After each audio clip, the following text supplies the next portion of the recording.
Sifil is a gamer who just lost his max-level character during a huge war event he organized, but all of his friends had a lot of fun, so he has no regrets. His war was apparently so popular that he ended up receiving an offer from the dev team of the game, and since he's excited to see what they have in store for him, he clicks accept without a second thought. However, he probably should have read the terms and conditions because a moment later he finds himself in a strange room with tons of people staring at him. And to make matters worse, his family jewels were missing too.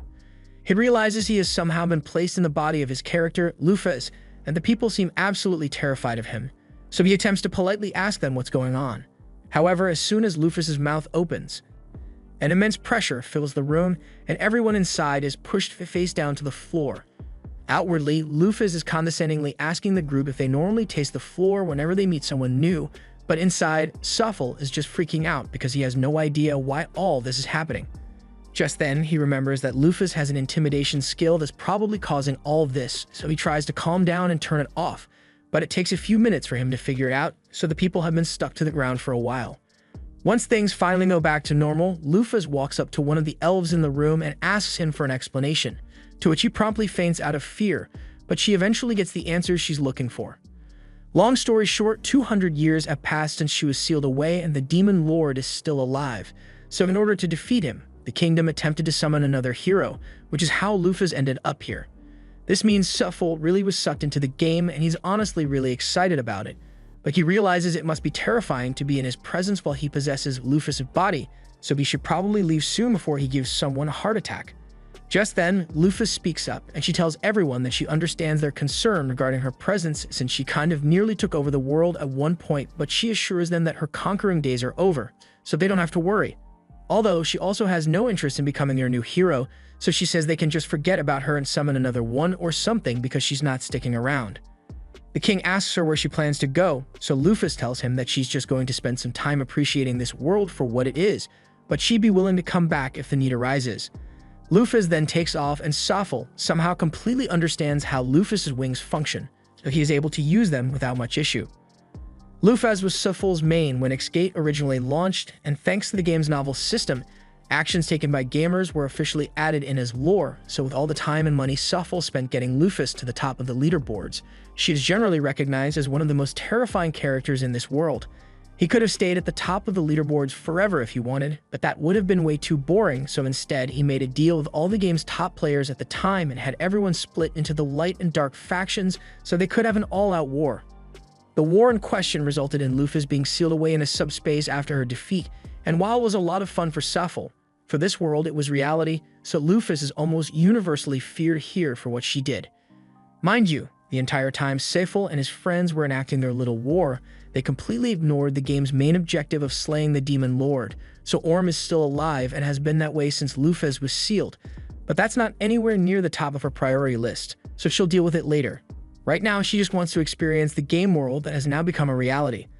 Lufez's first stop is her old Malfil base of operations, and it is truly an impressive sight.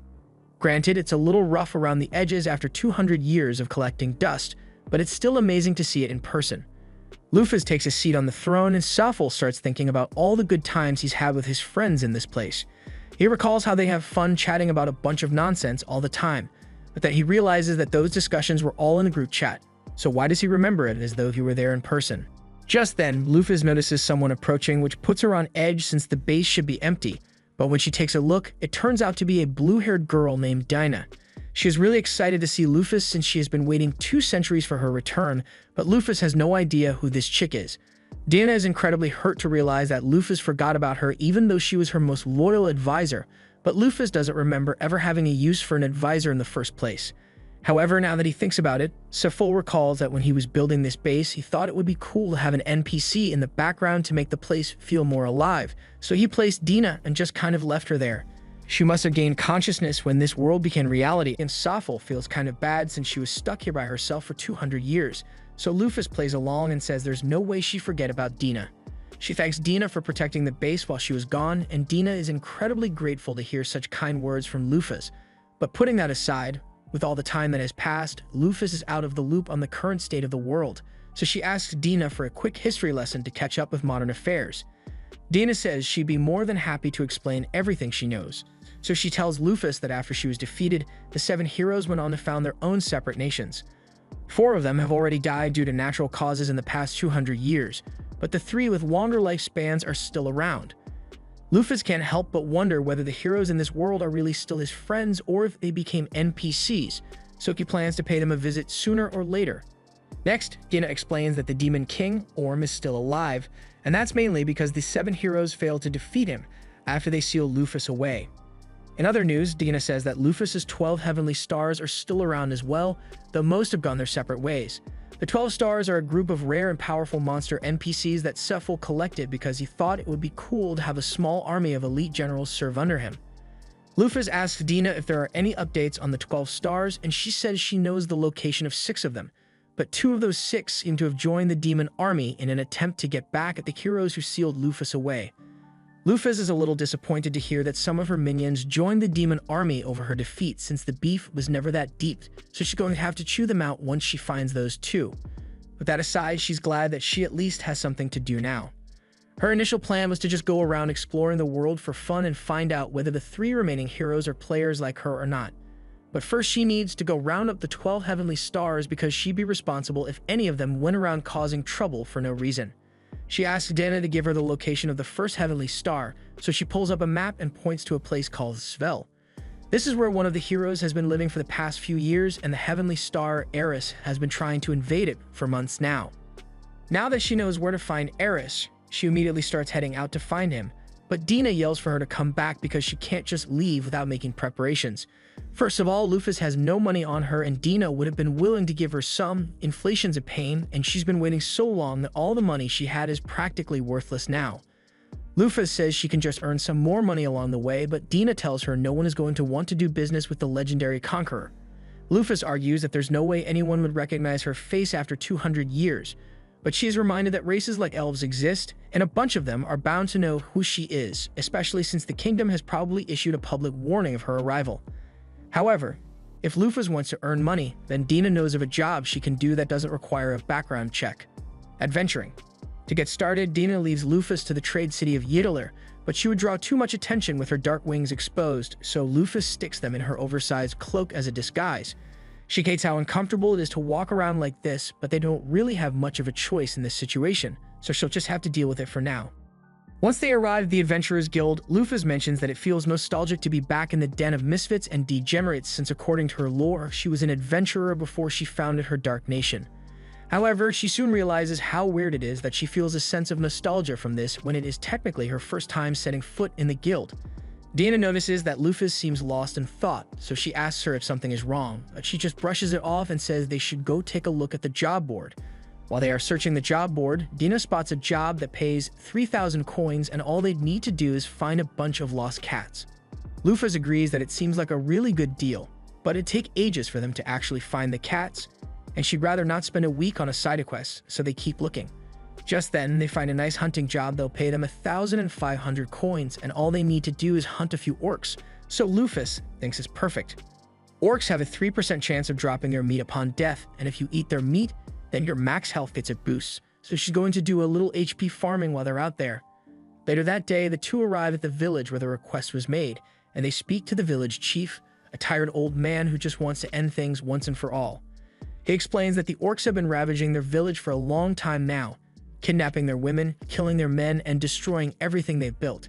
He begs the two to get rid of them for the sake of this village, and Dina cheerfully assures him that he doesn't have to worry because Lufus will wipe those orcs out without a doubt, and he is really grateful for their help.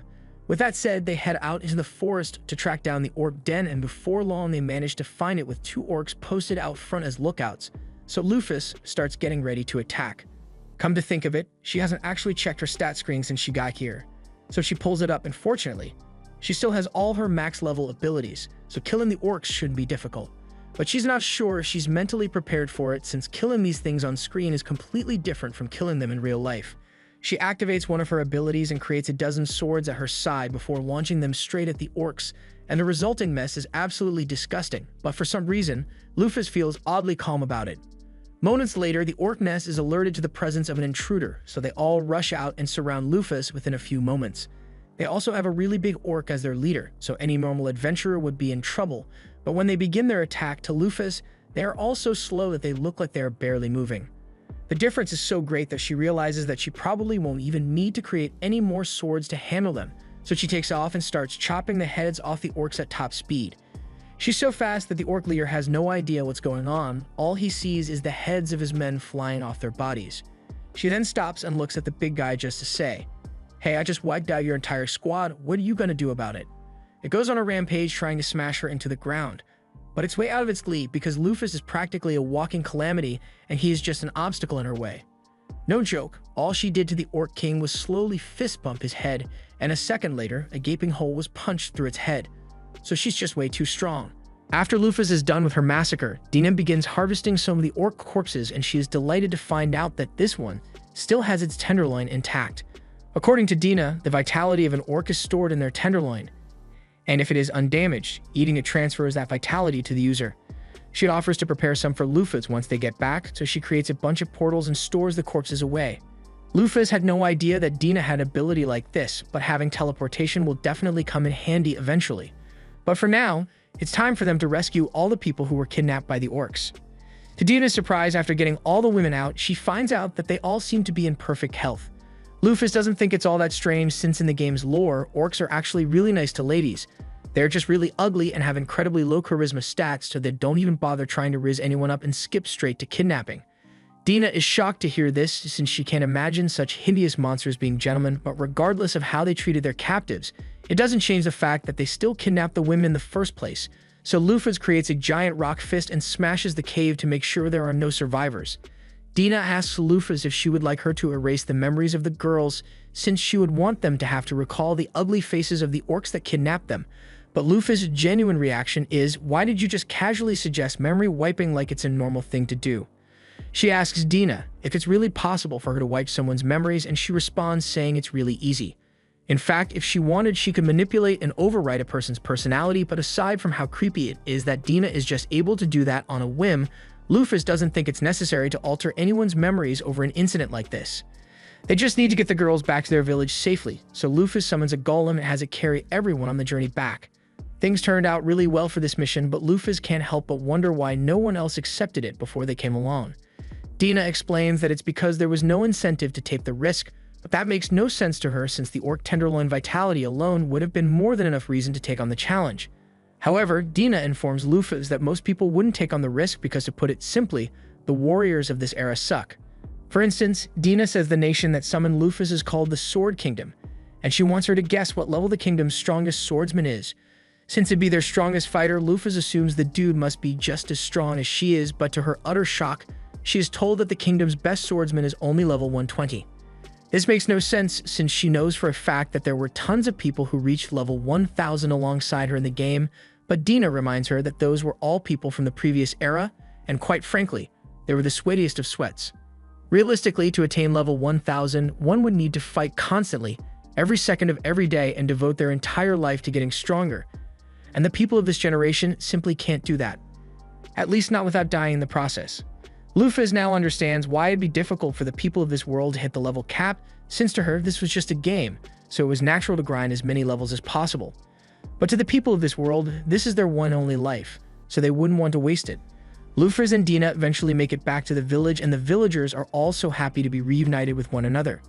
The women are all incredibly grateful to Lufus for bringing them home, and Lufus is glad to see them all so happy. But if they knew her true identity, they might not be so cheerful right now. The village chief presents Lufus and Dina with the agreed upon reward, and after checking, Dina confirms that it's all in there, so they are ready to leave.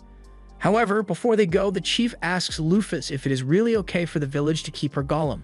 Lufus says she doesn't really mind leaving it behind, so they should just use it as a guardian to protect the village in case more orcs show up someday. The chief is so touched by Lufus' kindness that he assumes that she must be a messenger of God, but that's nowhere near the truth. Lufus decides it's time to leave, but before she does, the villagers ask her to at least tell them her name so they know what to call their savior. Without thinking, Lufus attempts to reveal her identity, but Dina steps in and gives the villagers a fake identity instead. Lufus is pissed that Dina cut her off like that, but they've been over this already. If anyone were to find out Lufus' true identity, then it'd cause mass panic, and they can't have that. Since they've acquired enough money to cover their travel expenses now, there's nothing stopping them from heading straight for Svull. But Lufus can't be too happy about it since the only reason they are going there is to stop one of her 12 stars, Ares, from continuing to attack it. She also needs to confirm whether the surviving heroes are truly her former companions or not, so her first stop will be to meet with Megrez. As they approach the city, Lufus begins to notice several pretty lights floating all around them, so she asks Dina what they are, and it is explained that those lights are little specks of mana floating around because the land here is so rich. She says it's proof that they are getting close to the nation of Svull, and in fact, Dina can already see it from here. She seems really excited to be here, but Lufus doesn't see what's so great about it since it just looks like a regular water town to her. They head down to the front gate, and there a guard yells out that anyone seeking entry into Svull needs to have their passport ready. Lufus had no idea they would need a passport to get into the city, so she starts worrying that they might not be able to get in. However, Dina isn't concerned at all because she has the perfect skill for this: document forgery. She simply walks up to the guard and presents 2 passports that she created for herself and Lufus, and after checking them, the guard is convinced that they must be real, so he allows the 2 to enter the city. As they walk through the streets, Dina explains to Lufus that the city of Svull was founded by the wise elf Megrez, and it is well known for the wealth of magical knowledge it possesses. This area is also particularly rich in ambient mana, so several mages and scholars come here in hopes of furthering their knowledge of magecraft. Dina asks what their objective in the city is for today, so Lufus tells her that first, she plans to pay Megrez a visit since there are a lot of things she'd like to talk to him about. Dina freaks out upon hearing this because she thinks Lufus intends to storm Megrez's castle, but she assures her that this is just going to be a peaceful visit. After all, Ares has been causing Megrez a lot of unwarranted trouble, so she still needs to apologize to him for that. But before that, Lufus says she'd like to head to a library since there's still a lot about this world's history that she doesn't know. They start asking around for directions to the nearest library until they end up meeting a man named Grants. You can tell that Lufus and Dina must be new in town because practically everyone knows that all the libraries are located in the eastern section, but he's got some free time on his hands, so he offers to lead the way. Dina thanks him and introduces herself as a traveling merchant with Lufus as her suspicious employee, but Lufus stomps on her foot mid-sentence to get her to shut up because who the hell introduces their companion as suspicious? Grants can definitely tell that Lufus looks suspicious, but he doesn't intend to hold it against her since he's sure she must have her reasons, and Lufus is grateful for his understanding. As Grants guides them through the city, Dina comments on how lively everyone here is, and Grants agrees that the people here certainly are cheerful. But since the city has been under attack from Ares for the past several years, most people don't end up settling down here. Lufus' expression soars a little since she realizes the situation here is kind of her fault, and Grants notices this, but he assumes she must just be uneasy about the threat of being attacked by Ares while here, so he assures her that there's no need to worry because the city's defense system is impenetrable. He explains that the entire lake around the city is actually a golem created by Megrez, and every time Ares is attacked so far, he has been repelled by the city's guardian golem. Lufus scans the lake and discovers that it is indeed a golem, and while level 500 doesn't seem all that impressive to her, the million points of HP it has is definitely an incredible stat, so if Megrez was able to create something like this, then he must be really skilled. Grants then directs Lufus and Dina to the city's monorail and tells them that this will get them to the eastern section in no time. Dina and Lufus will have to continue alone from here, so they thank him for all his help, and he wishes them luck with their library visit. As Grants is walking away, Lufus takes a quick look at his stat sheet, and he turns out to be level 82. That's technically really low, but by the standards of the fighters of this era, Grants is one of the strongest. Dina asks Lufus to come along so they can get on the monorail, and now that she thinks about it, she doesn't recall ever seeing monorails in the original game. Once they arrive at the library, Lufus heads straight for the history section so she can find out what happened in the 200 years she was sealed away, but as she is searching the shelves, she finds a few books that seem pretty unusual. For instance, these 3 talk about how the 7 heroes were idiots for sealing Lufus away, and she thinks it's strange that the library is allowed to have books like this when the city is run by Megrez, one of the 7 heroes. Dina reminds Lufus that Megrez didn't establish a dictatorship or anything, so the people are free to say whatever they want about him. And it's not so much that they dislike the 7 heroes, but rather the people don't actually think Lufus was evil in the first place. While people were certainly terrified of her at the time, over the past 200 years that fear has been forgotten, and some people started to realize that Lufus' rule wasn't actually that bad. According to one of the history books, Lufus was a mysterious Blackwing that showed up out of nowhere and united the world under her rule in the blink of an eye 200 years ago. Though she was strict, she was not a tyrant. So many were actually better off under her rule, but humanity ended up rejecting her reign and sealed her away to take back their autonomy. This by itself wouldn't have been an issue, but the only thing keeping the demons at bay that entire time was the threat of Luphas and her 12 stars. So once she was sealed away, the demon army took advantage of the situation and rose to destroy humanity. Naturally, the heroes tried to stop them, but their power fell short and they ended up being defeated. Since then, a lot of the land belonging to humanity has slowly been taken over by the demons, and now they are on the verge of being wiped out altogether. Luphas starts internally freaking out after hearing that because she had no idea the world was on the verge of destruction. That war she started was just meant to be a fun event between players, but no one warned her that her decision would plunge the world into such a dire situation. The library trip has helped Luphas realize what she needs to do, so she tells Dina that they need to go find Ares immediately. However, moments later, the entire city begins to rock as a massive earthquake shakes the foundation.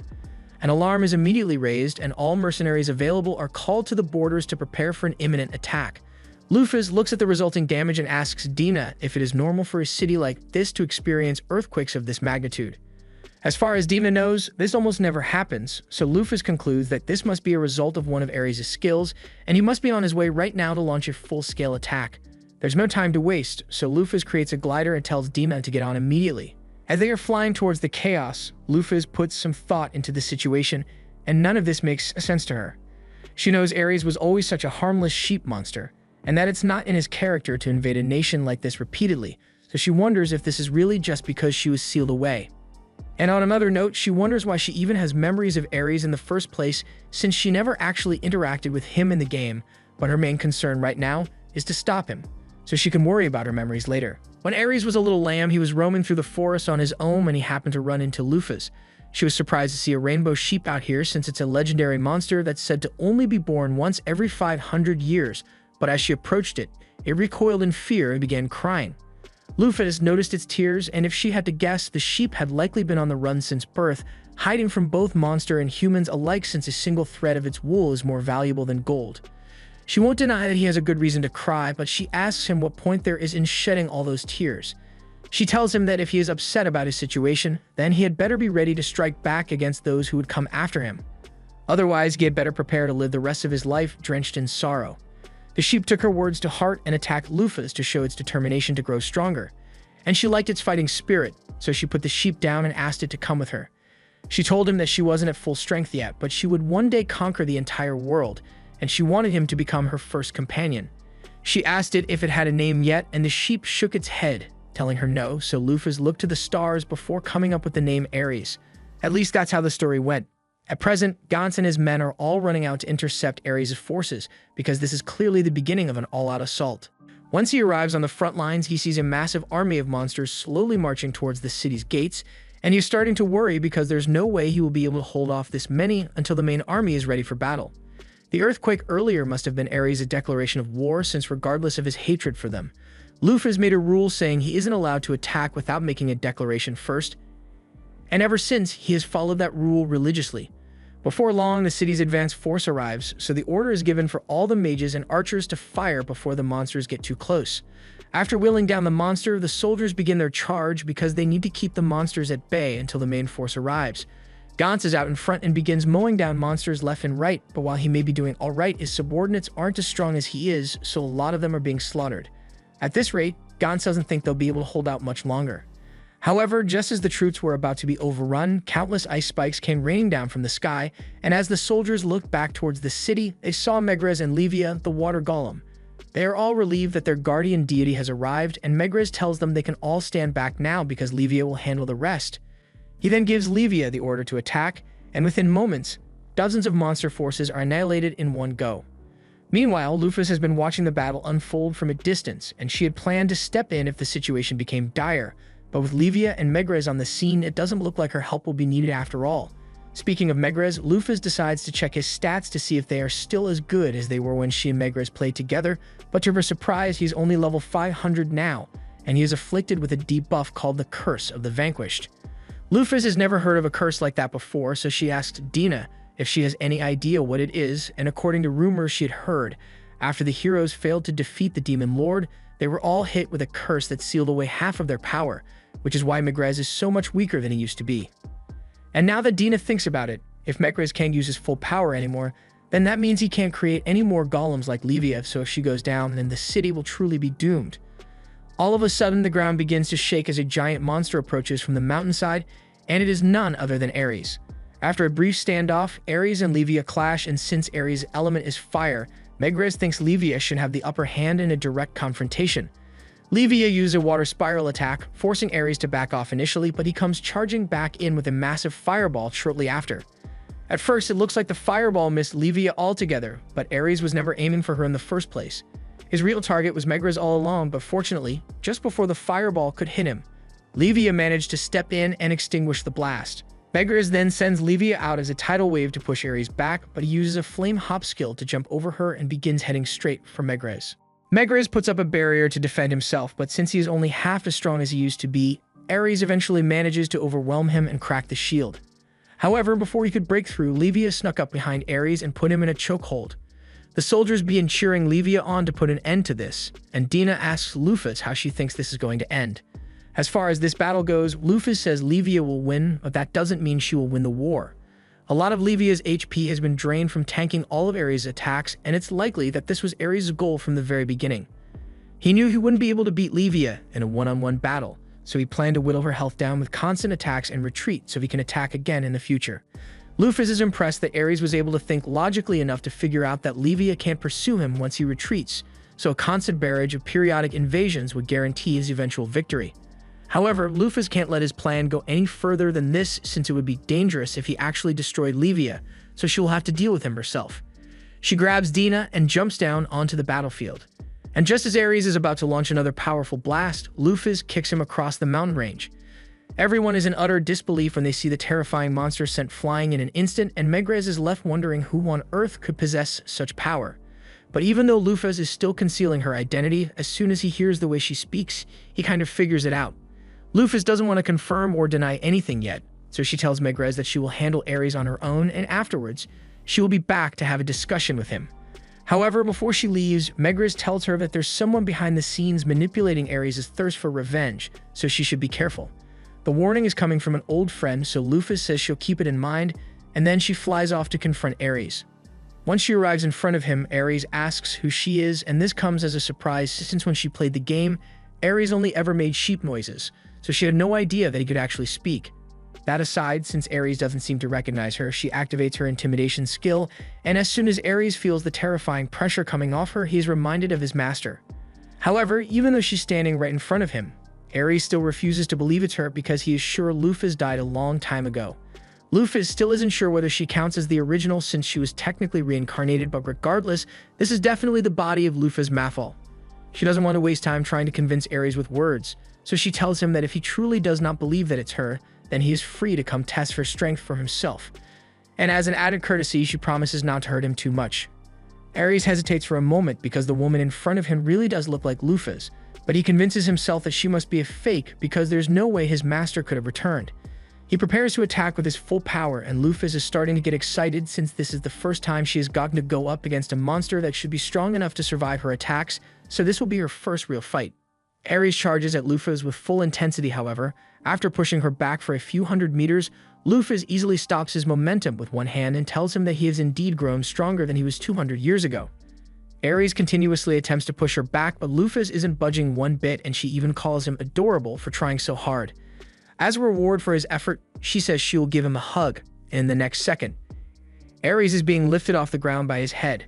Lufus then throws him straight into the air, but she's still far from done, so she flies off after him. And once she gets above Ares' body, she says she is going to lightly pet him. Lufus then proceeds to punch Ares with the force of a 10-ton truck, sending him crashing down to the ground. But before he lands, she flies beneath him and decides to pet his chin as well, so Ares is sent back into the air. The people watch the spectacle unfold in stunned silence because they've never seen such an overwhelming display of power before. Lufus finally slams Ares into the ground, leaving him looking like Yamcha, but he still isn't done yet. Ares begins to burn with brilliant blue flames, and Lufus assumes this must be his strongest attack, so she tells him to come at her with everything he has.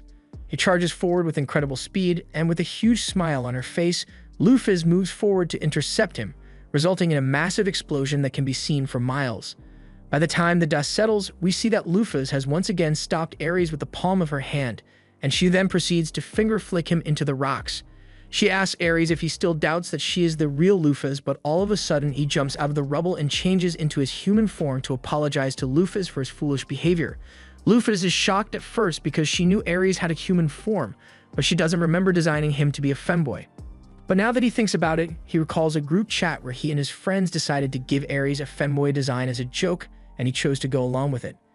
20 minutes later, Ares finally stops crying and apologizing, so Lufus takes a look at his stat screen, and his level is still the same as it was back when Lufus played the game, but his abilities have improved by quite a bit.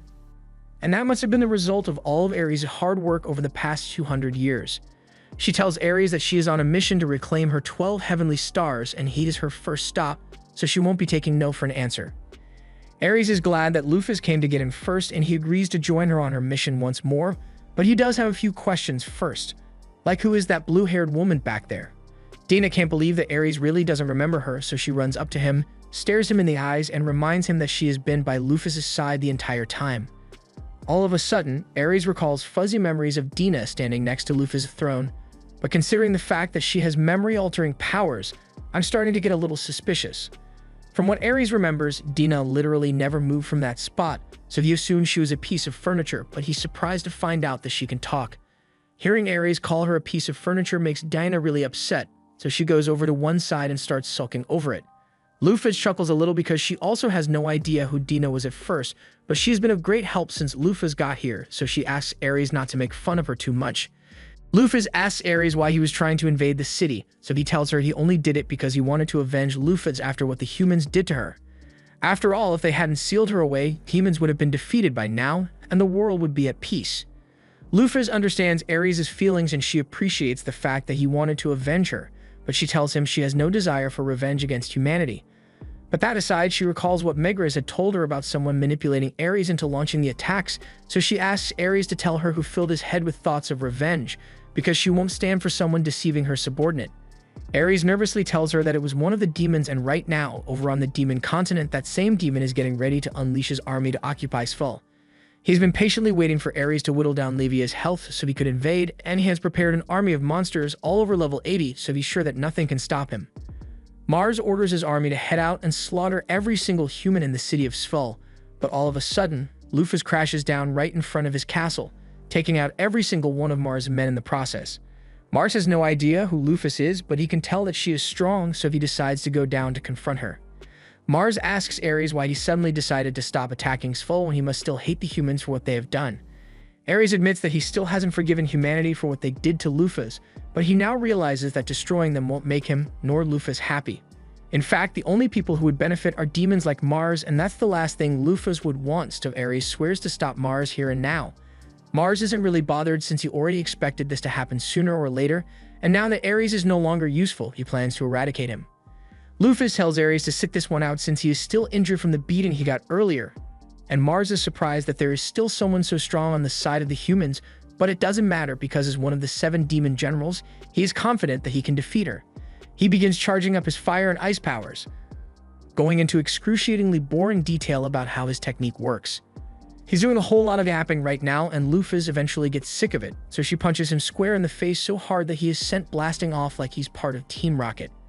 Now that that's been taken care of, there's nothing left for Lufus to do here, but before they leave, she does have a few questions about the 7 demon generals Mars mentioned a minute ago. Ares is about to start explaining it, but before he could say a word, Dina pops out a portal and says she'll handle the explanation instead. She tells Lufus that the 7 demon generals were formed 8 years ago, and they consist of the strongest subordinates serving under the demon lord. Lufus is shocked to learn that Mars was one of the strongest demons since he couldn't have been more than level 300 at most. Dina goes on to explain that humanity wasn't the only side that weakened dramatically over the past 200 years. While it's true that the heroes were all cursed and have since grown incredibly weak, they took out almost all of the demon lord's truly powerful subordinates, so the only ones left who are on Lufus' level are the demon lord himself and his son. Just then, Ares notices that Lufus didn't actually kill any of the monsters when she landed earlier, so he asks her if she plans to leave them alive, and she confirms this. She doesn't think it's right to kill the monsters since they haven't actually done anything wrong, but Dina asks her if she's sure she wants to spare them, since they might end up hurting people if they are left alone. Lufus already thought of a brilliant solution for this, so she uses her power to subjugate all the monsters in the area and bring them under her control. Dina asks her if she intends to bring all the monsters back with them, but Lufus doesn't want to have to take care of all of these monsters, so instead she issues a command and tells all of them to return to their natural habitats and to avoid attacking humans without a good reason. The monsters all begin to wander off, and now they should be able to live out the rest of their lives in peace. So Lufus is happy and her business here is officially done. Afterwards, Lufus heads back to the city of Svel to meet with Megrez and give him an update on the situation. She tells him that she has gotten Ares under control, and she has also defeated the demon general who was behind the whole thing in the first place. Megrez is relieved that it's finally over, but he asks what happened to all the monsters currently under Mars' control. Lufus informs him that she placed all of them under her command, so they won't be a problem, and after hearing of everything Lufus has done, he is certain of her identity. He asks her to come with him for a moment because he would like to discuss things in private, but Safel hesitates for a moment because the anticipation is killing him. The player who used Megrez in the game was a top ranker who played with him all the time, and they were really good friends, so he hopes the Megrez in front of him is the same one as back then. As Megrez returns to the castle, several of the nobles of Svel gather around him and begin talking about how worried they were about him. They all say he needs to be more careful since if the city were to lose him or Livia, there would be no hope of defending against invaders. However, Dina can tell that there's no real sincerity or concern for Megrez behind their words. Megrez rolls past them with a look of resignation on his face, and when Lufus catches up to him, he says he knows she must be appalled by what she just saw. That was meant to be the upper echelon whose job it is to protect the people of the city, but they are only concerned with protecting themselves by sucking up to Megrez. He leads Lufus and the others to his office and he assures her that there is no surveillance equipment here, so she is free to show her full form here. Lufus obliges and spreads her wing, allowing Megrez to confirm that it really is her, but to Lufus' disappointment, the look on Megrez's face is one of sheer terror, so he must not have any memories of being a player. She is disappointed because this means she might truly be alone in this world after all, but Megrez interprets her expression to mean that she is disappointed with his current state. He tells her that a lot can change over 200 years. People can grow stronger or weaker, and in Megrez's case, he has grown far weaker than he used to be. He asks Lufus if she has come back to take revenge on them for sealing her away, but she tells Megrez that the fact that she returned is purely a coincidence. The humans were simply trying to summon a hero and accidentally summoned her instead. Lufus is starting to wonder what's wrong with this world's Megrez, since if he isn't a player, then shouldn't he be opposed to Lufus, at least according to the lore she has heard of so far. Just then, she realizes that Megrez must feel guilty for what happened, since if he and the other heroes hadn't sealed Lufus away, then the demons would have been defeated long ago. Being adored as a hero when he blames himself for the downfall of humanity must be eating away at him, so he's been looking for a way to punish himself for his part in all this. Lufus tells Megrez there is no point in beating himself up over what happened in the past, because the truth of the matter is that he defeated a powerful foe, so he should take pride in that and continue forward on the path he thinks is right. Megrez can't believe Lufus is being so kind to him, so he asks her why she doesn't resent him. She was on the verge of achieving her goal of unification, and they betrayed her. That does sound like something that would be hard to forgive, but as far as Safel is concerned, he holds no hatred or resentment towards Megrez because the battle only took place in the game, so he never got to experience it. He has no idea how Lufus felt about it at the time, but he wants to give an appropriate response, so she tells Megrez that if he and the others chose to rise up against her rule, then it was her own fault for being an inadequate ruler. Megrez tries to argue that he still deserves to pay for what he did, but then he looks up and sees Lufus' face of genuine forgiveness as she tells him he needs to stop blaming himself. Regardless of what happened, he is the hero of this country, so he needs to stand proud. Megrez gets her point, but she could have phrased it better since considering the wheelchair, he won't be doing much standing. Megrez has a lore flashback to the old days when Lufus and Alith were still best friends, and he's reminded of how much fun he used to have back then, so he promises to take Lufus' advice. Afterwards, Lufus uses her magic to restore Livia's lost HP, and Megrez thanks her for the help since in his current state, he wouldn't have been able to do that on his own. Livia then returns to the water, and Lufus apologizes for the trouble Ares caused, but Ares still has a grudge against Megrez, so he says he won't apologize. Megrez asks Lufus what she plans to do now, so she tells him she will continue traveling the continent until she has reclaimed all her 12 stars. And Dina tells Lufus that the next one up on the list is Libra, the guard of the Black-Winged Grave. Lufus asks what the Grave of the Black-Winged is, so Dina explains that after she was sealed, all the people who looked up to her worked together to build the world's largest structure as a memorial to Lufus. And at the very top, all of Lufus' old treasures and loot have been stored, with Libra acting as a guard to protect it from grave robbers. Lufus asks why people would be dumb enough to risk fighting Libra just to rob a grave, So Megrez informs her that people's levels aren't the only thing that has declined. Weapons have also gotten much worse. Many of the legendary weapons that used to exist were lost in the battle against the Demon Lord, so the only ones left are those that sit in Lufa's grave. Humanity has desperately been trying to get its hands on those weapons to help in the fight against the demon army, but thanks to Libra, all attempts have ended in brutal failure. Lufa understands how frustrating it must have been for Megrez, but unlike Ares, it doesn't seem like Libra is actually doing anything wrong. She's just expressing her loyalty by guarding the grave of her master, and Megrez sees Lufa's point, but he does have a request he'd like to make. After Lufa has retrieved Libra and reclaimed her treasures, he asks her to please leave behind anything she doesn't intend to use, since it would be a huge help to him. Lufa says she's fine with that, so she and the others prepare to leave, but before they go, Megrez says he has something to give her. He may be weakened, but he still has a fair bit of powerful magic, so he uses a spell to hide Lufa's wings so she doesn't have to keep covering them with her cloak all the time to keep her identity secret. He also gets her a new outfit, and Lufa is really grateful since this is much easier to move around in. On their way out, Lufa goes to find Gantz outside the city, and he is a bit confused at first because he doesn't understand why such a pretty lady would be talking to him. But then Lufa takes off her glasses to show him that she's the person he helped earlier today. Gantz is stunned because he had no idea she was this beautiful this entire time. She tells him she came to say goodbye and to thank him for all his help, so Gantz wishes her safe travels on her journey, but before she leaves, he has one final question. He's about to ask her if she is the same Lufa from the legends, but he suddenly stops himself and tells her to forget he said anything because there's no way that could be the case. Meanwhile, elsewhere, Mars has just crash-landed in a forest, and while he was flying through the air, he came to the realization that the only person capable of hitting him so hard would be Lufa's Mafal, but if she's really back, then all his plans will go to waste. Just then, a woman walks up to Mars and she tells him that his role is over, so it's time for him to disappear like the pathetic puppet he is. With a snap of her fingers, Mars is erased from existence. And the one responsible is this woman, who looks an awful lot like Lufa's. The next stop for Lufa is to pick up Libra, but the grave is over 500 kilometers away, so Dina asks Lufa to create a golem to give them a ride there. That would be possible, but Lufa says it would be quicker for Dina to just teleport them there since she has teleportation magic at her disposal. Dina sighs and tells Lufa that teleportation magic is primarily for personal use, and while it is possible for her to transport other people, she needs to have their consent, and if there's even a hint of unconscious refusal, the teleportation magic can have all sorts of unintended effects, so she'd rather avoid risking it. Plus, she was looking forward to having a pleasant road trip, so she asks Lufa to include a bath and a place to sleep when she's making the golem so they won't have to come outdoors at night. Lufa has never heard of a golem like that before, but Ares seems really excited about it, so she agrees to try making one.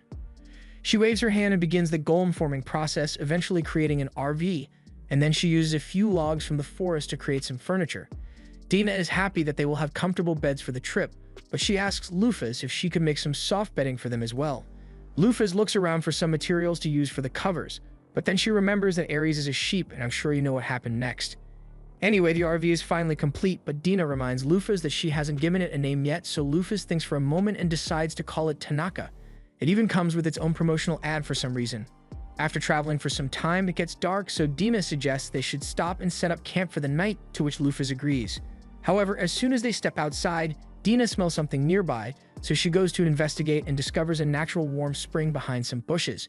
She gets really excited because she has been dying to take a bath, but Lufa doesn't see what all the fuss is about since the RV already comes with a bath built in, but Dina says experiencing a natural warm spring is way better.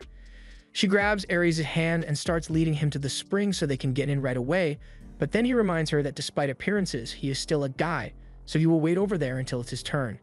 Hearing him say that reminds Lufa that despite appearances, she is still mentally a guy as well, and the idea of bathing with Dina is probably going to be uncomfortable, but she can't exactly explain the real situation to her, so she decides to just stand by some trees and face away until Dina has gotten undressed and submerged herself in the water. Once Dina is in the water, she lets out a huge sigh because there's nothing better than soaking in an open-air spring after a long day of travel. She asks Lufa to get in as well, and Lufa briefly considers making an excuse to avoid it, but there's no point, so she does as Dina requested and undresses so she can get in the bath. However, before she could step in, Dina reminds Lufa that it is poor etiquette to get in the water without tying up your hair since it would leave loose hair strands all over the place, and then no one else would want to use it. Lufa agrees that she should probably tie her hair up, so Dina offers to do it for her and prepares to get out to help. However, she isn't wearing a towel, and Lufa doesn't think it'd be right to look at Dina's body, so she says Dina should stay where she is and she'll meet her there. After Lufus gets in the water, Dina helps tie her hair up to prevent any loose strands from getting in the water. However, there's not much they can do about Lufus' feathers since they tend to molt when placed in hot water. Lufus apologizes for the stray feathers, but Dina says it's nothing to worry about, and Lufus barely ever gets a chance to spread her wings like this anyway, so she should enjoy the experience while it lasts.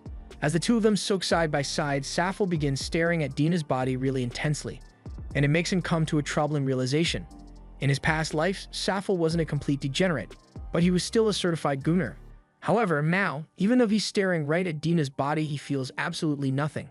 Dina notices that Lufus seems a little zoned out, but before she can ask why, she spots a group of adaptive frogs on a rock over there, so she gets Lufus' attention and tells her to take a look. Lufus doesn't understand what's so special about a bunch of frogs, so Dina explains that these ones have a special property. The green ones are male, and the pink ones are female. And when there are more males than females, the male frogs all fight to see who earns the right to give Froggy back shots. Then, after a winner has been decided, the two remaining male frogs then play rock, paper, scissors, and whoever loses turns into a female frog and has to accept back shots from the other. Safel briefly wonders whether turning into Lufus has changed his preferences as well, but there's no way he's ever letting himself take back shots, so he immediately dismisses the thought. Dina notices that Lufus seems a bit stressed, so she asks her what's wrong, but Lufus says it's nothing and suggests they should get out of the spring now. A few minutes later, they both return to the RV and tell Aries that he's free to use the warm spring now, so he comes out in his towel and ties his head up before heading out for a soak. The next day, the group arrives at Lufus' grave and she is shocked by how massive it is, but also by the fact that there's a whole city around it for some reason. Dina explains that since so many adventurers kept trying to loot the grave to get some of Lufus' valuables, merchants began gathering here in hopes of making a profit by selling them equipment, and from there, more and more people kept showing up until a whole village was formed, and now Lufus' grave is pretty much a tourist site. Lufus finds it interesting that all this happened in just 200 years, and she isn't really bothered by the fact that people turned this into a tourist attraction, but Aries, on the other hand, is absolutely furious because he can't believe people would dare to disrespect Lufus in such a manner. He says he is prepared to lay waste to this place immediately, but Lufus tells him to simmer down because she doesn't want anyone to die for no reason. For now, she suggests they should head into the grave immediately, but as they are approaching the entrance, they end up running into a group of adventurers who look like they are pretty worried. Apparently, a reconnaissance squad was sent into the grave 2 months ago to map out a new area, but they haven't returned for their scheduled check-in, so they are starting to worry that something might have happened to them. Hearing this makes Lufus even more eager to get in and find Libra as soon as possible, because she doesn't want anyone else to risk their lives in this place. The adventurers notice Lufus heading inside and warn her that she really shouldn't head inside right now. Whatever is going on in there, the fact that their reconnaissance team made up of 50 of the strongest adventurers in the nation went missing means a party of 3 would stand no chance in there. Lufus thanks them for their concern, but she assures them that she is more than capable of handling whatever is inside. Lufus and the others then walk into the dungeon, but as they make their way through the tunnels, Aries suddenly stops because he senses something approaching. Soon after, one of the golems Lufus mass-produced for the battle 200 years ago walks out of the darkness, and Dina explains that there were apparently a lot left over after Lufus was sealed away, so they have been wandering the grave site ever since and take out any intruders they find. However, she says there's no need to worry since she doesn't sense any hostile intention from the golem. These kinds of golems were made to be able to distinguish friend from foe, and it clearly still recognizes Lufus and Aries, so they have nothing to fear. But when it comes to Dina, on the other hand, the golem immediately starts attacking her. Aries and Lufus assume the golem must not remember Dina since neither of them remembered her at first either, but Lufus doesn't want to let Dina get squished, so she decides to destroy the golem. However, before she could do so, the party of adventurers from earlier shows up, and they jump in to save her. Their party name is Hawkeye, and they followed Lufus and the others in here because they were worried that they might get hurt. They are pretty well coordinated with their attacks, so they are doing well keeping it busy, but since the golem is level 150 and their levels are barely pushing 50 at all, they aren't able to do much damage to it. If the golem even managed to land a single blow on them, they'd be dead instantly, and Lufus doesn't want to let that happen, so she asks Aries to go help them out. He happily agrees to do so and runs past adventurers before punching the golem with a flaming fist that sends it flying backwards. That was enough to take it out for good, so once the dust settles, the leader Jan goes up to Aries and excitedly asks him how he managed to perform an attack like that. Aries gets a little flustered because Jan way too close, so Lufus gets in between them and tells Jan to tone it down a bit. Jan apologizes for getting too close and for he and his party needing to be saved even though they came here trying to save Lufus.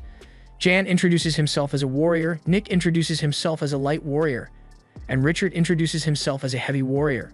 Lufus can't believe how terrible the balance is on their team because everyone on the team is a warrior aside from Shu, who happens to be an archer.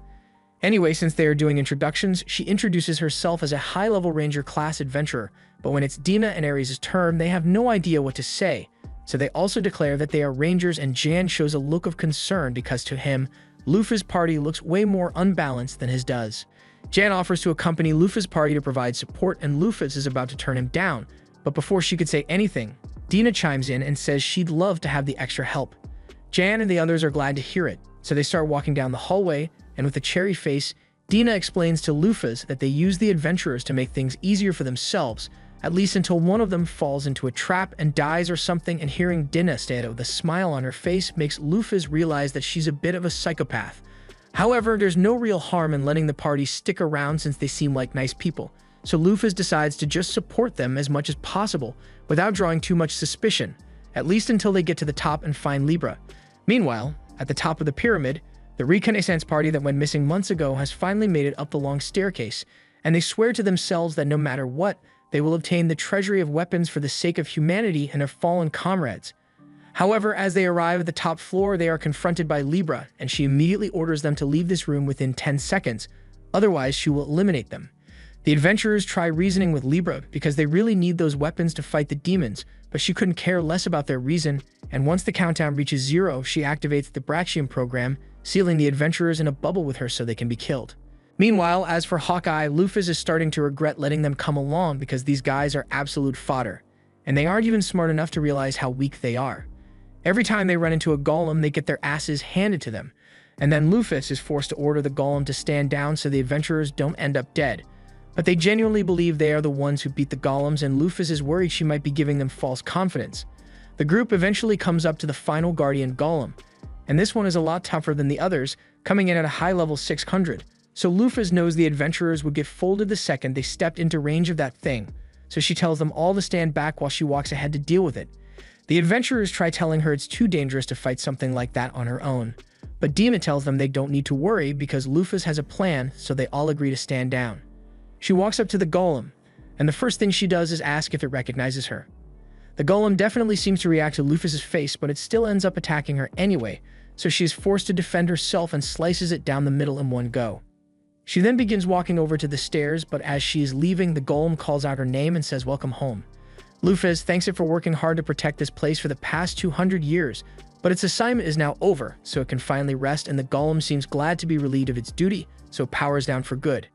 After that, she starts heading up the stairs to confront Libra, but the adventurers tell her to stop because they think it's way too risky to face Libra on her own, so they want to go with her. However, Lufus is done babysitting them, so she makes it clear that they'd die almost instantly if Libra chose to attack them, so they wouldn't stand a chance of leaving here alive.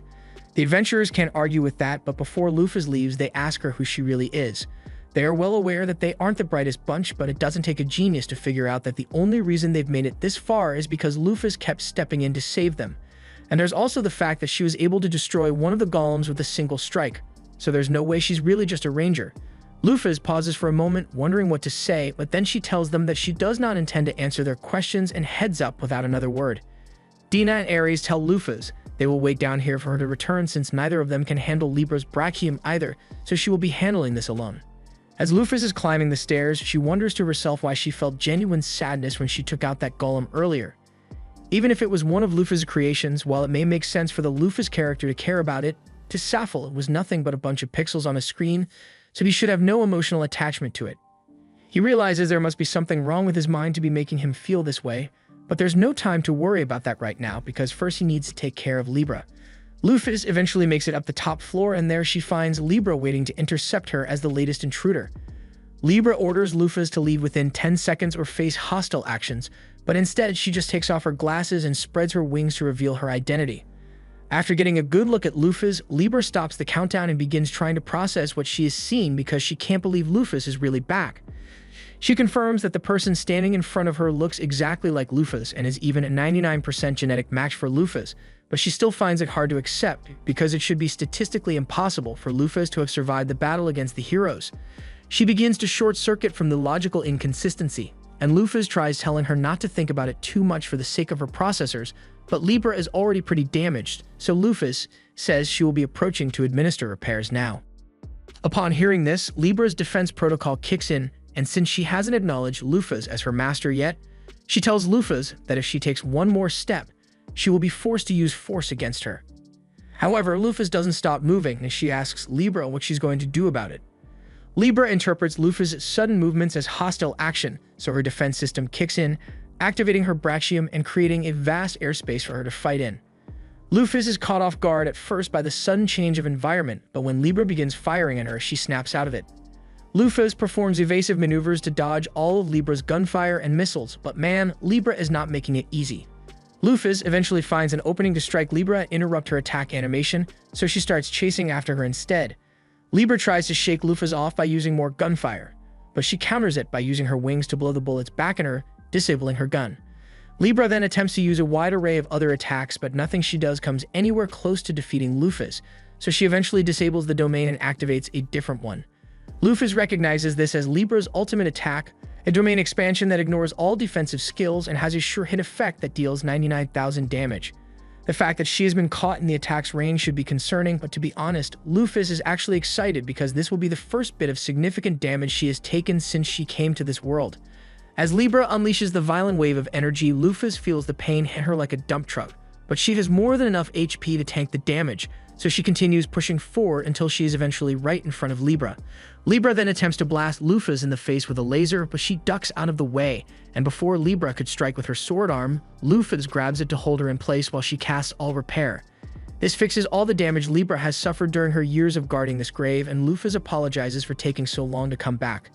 With Libra's logic units back in working order, she is able to confirm that the person in front of her is indeed her master, so there is no longer a need for her to guard this grave, and she powers down for a much-needed nap. Lufus is glad that she managed to recover Libra without too much of a hassle, but now she wonders how she is going to explain this to the adventurers without revealing her true identity. She heads back down the stairs and pops her head around the corner to see how things are going, but to her surprise, she only sees Dina and Ares waiting for her.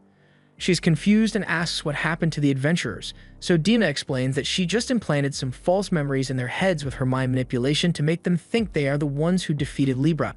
Lufus had forgotten that Dina mentioned that she had mind manipulation powers, and now that she has seen it in action, it looks absolutely terrifying. Dina explains that she made them think Libra was severely injured before they arrived, so they were able to overwhelm her and claim victory. This way, no one will ask too many questions, but Lufus thinks this is a little too convenient, so she asks Dina if she had this plan from the moment she agreed to let them join the mission. Dina doesn't deny it, and with a sly smile, she says that was the only reason she was willing to tolerate such hindrances. Lufus gets creeped out by how heartless Dina can be, but she's glad they aren't enemies because she'd be terrifying to deal with. Anyway, since things down here are under control, Dina suggests they should head up to the treasure room and gather all the things they will need. Once they arrive in the vault, they are all amazed by all the shiny treasures in the room, especially Lufus. She can hardly sit still, and she doesn't understand why, but Dina points out that Lufus always loved shiny stuff. That's why she hoarded so much treasure in the first place, and she tends to go a little crazy in situations like these, so Dina asks Ares to help her pick out the useful items while Lufus is distracted by all the gold. Lufus tries to argue that she is perfectly capable of controlling herself around gold, but she literally already has her hands full with a bunch of gold, so she can't be trusted to pick out the important stuff. A little while later, Dina and Ares are done gathering all the items they need, and the rest of the stuff here is either a bunch of old weapons or useless gold, so leaving it behind shouldn't be a problem. But before they leave, Dina asks Lufus if she could gather the golems in the area so they can be teleported back to base, and Lufus says she will be happy to help, but then she realizes that Dina meant all of the golems, so she is forced to spend the next few hours roaming this giant grave just to make sure she actually got them all. Afterwards, Dina teleports all the golems away, and since there's nothing left for them to do here, she suggests they should get going. Lufus asks if it's really alright for them to leave the adventurers here in their current state, but Dina assures her that it won't be a problem, and a few minutes after Lufus' group has left, the adventurers wake up, fully convinced that they were the ones who cleared the grave and defeated all the golems. Meanwhile, out in the forest, Lufus and the others have made it back to the RV, but before they get back on the road, Dina fixes up Libra's clothes and sets her down on a tree stump so Lufus can talk to her. Lufus walks over to Libra and gives the instruction to power on, so she wakes up, and the first thing she does is greet Ares and the unfamiliar lady beside him. She then apologizes to Lufus for all the trouble she has caused, but before Lufus could respond, Dina says she can't believe Libra doesn't recognize her. Lufus chuckles and tells Libra that Dina is her advisor, and Libra is shocked to hear this because her memory banks hold no data on Dina whatsoever. Dina gets up close to Libra's face and tries to get her to remember her, but Libra is still certain that she has never seen Dina before. However, after running a thorough memory check, Libra did find a few damaged memory files that may contain information about Dina, but she has no way to check those for the time being. Therefore, she decides to just take Lufus' word for it and acknowledges Dina's position as an advisor, at least temporarily. It's hard for Lufus to tell what Libra is thinking since she never really shows much expression, but she has no reason to question Libra's loyalty, so she tells her they are on a journey to reclaim all 12 heavenly stars, and she wants to know if Libra would like to serve her once more. Libra says nothing would make her happier, and she is ready to devote every moment of her life to Lufus' goal. Now that Libra has officially rejoined Lufus' team, she asks her if she knows anything about the locations of the other heavenly stars. Libra apologizes and says she has no useful information because she was stationed in the grave the entire time and was completely cut off from the rest of the world. In that case, Lufus turns to Dina and asks if she knows anything, and Dina happily explains that roughly 2,000 kilometers from here, there is a small village at the base of a mountain where Parthenos secretly lives. Lufus is surprised to learn that Parthenos chose to live in a village, so Dina explains that the village was actually created by Parthenos, and she erected a powerful barrier to protect the defenseless monsters and plants from the rest of the world. Lufus is relieved that Parthenos didn't go causing trouble for people, but then Dina mentions that the mountain where the village was built used to be Lufus' homeland, and Parthenos actually drove out all of the Heaven Wing that lived there, creating an uninhabitable zone to keep them out, and Lufus is disappointed again. On the ride back home, Lufus was having a flashback to her time as Sappho, but all of a sudden she is woken up by Dina placing a hand on her shoulder. Dina asks her what happened, so Lufus explains that she was just having a dream that seemed rather important, but for some reason she can't remember what it was about.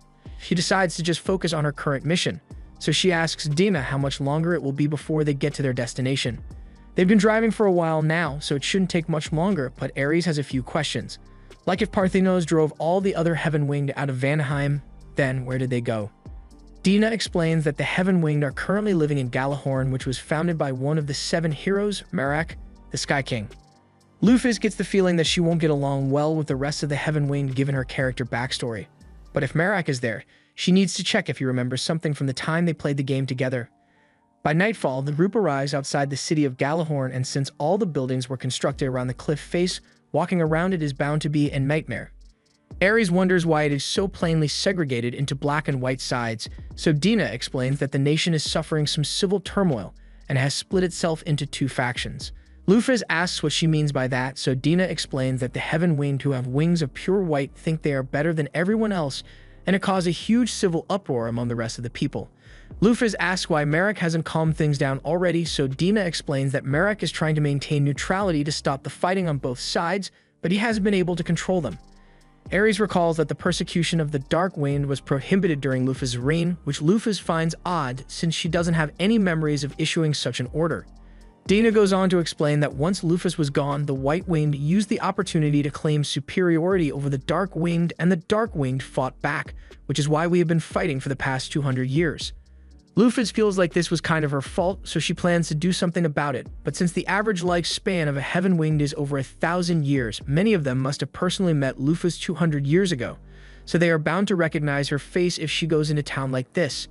She decides to cover her face with her cloak to make sure no one recognizes her. When it's finally time to climb up the stairs, they all realize it's going to be a real hassle getting up there since the city was built for people who can fly.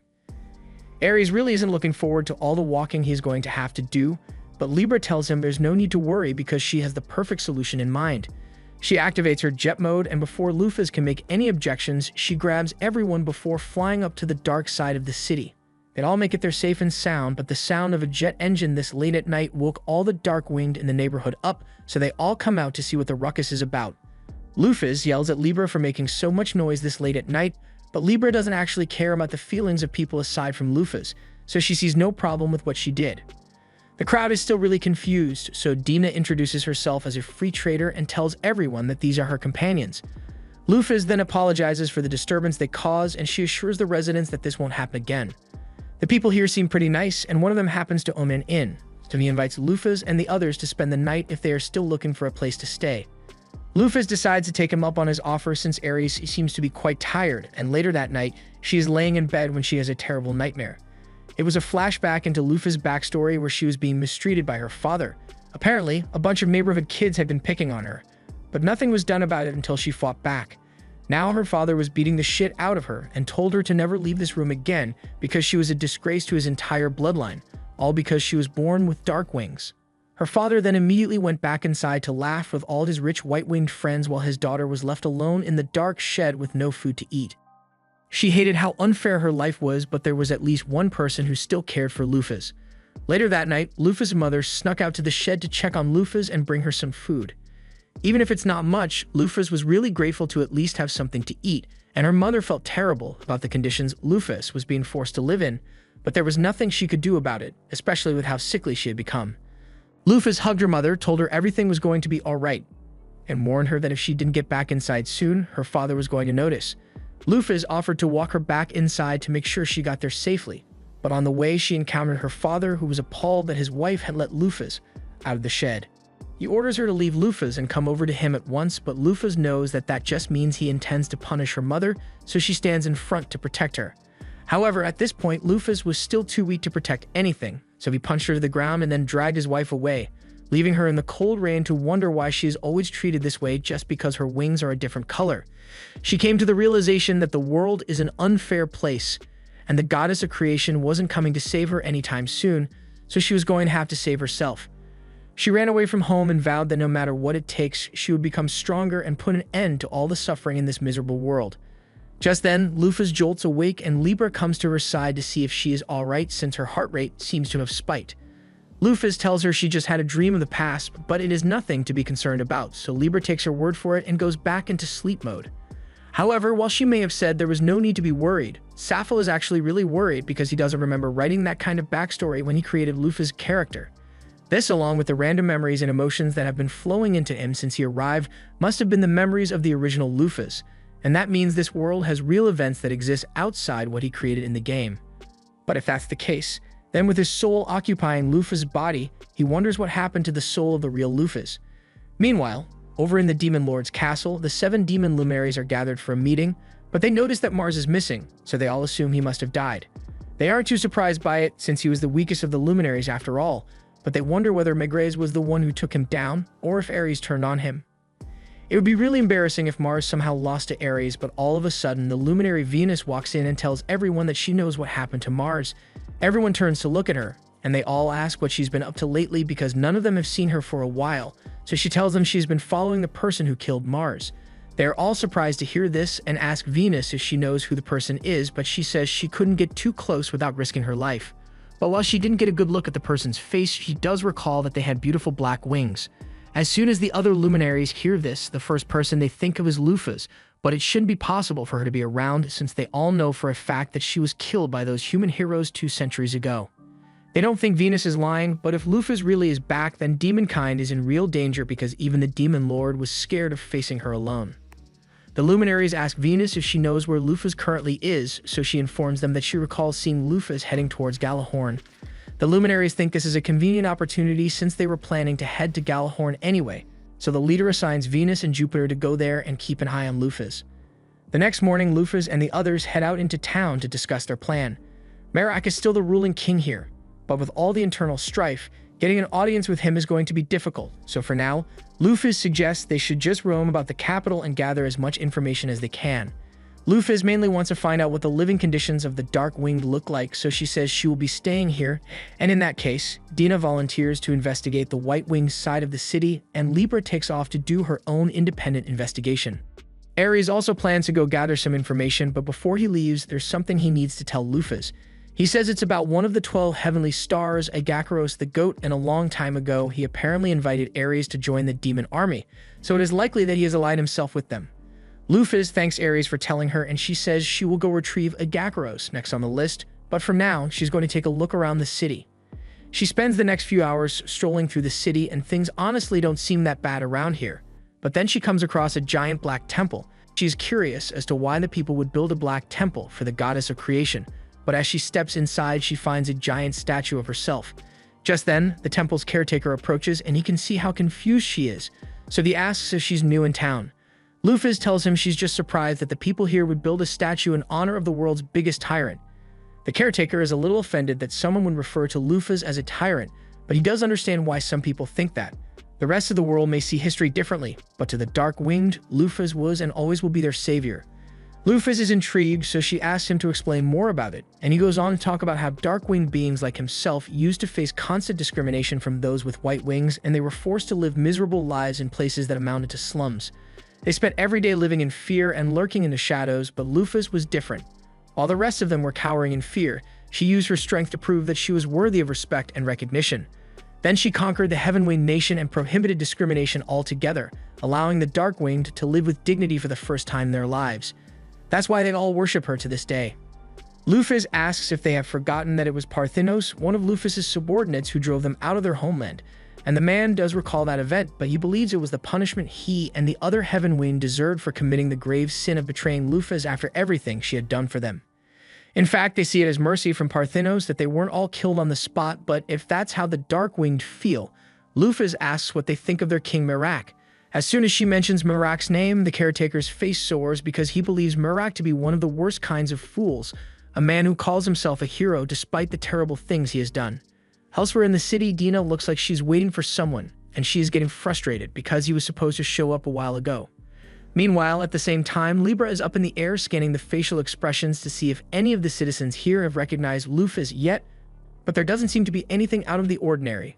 She then spots Dana, who, judging by her posture, looks like she's waiting for someone to show up, and further down the street, Libra spots a person heading straight for Dina, but upon further inspection of the man's strange appearance, she determines that this must be a demon in disguise, so she flies down to intercept him. Libra lands in front of the demon and tells him to back away immediately or face hostile action, and at first he tries to play it off like he's a regular citizen.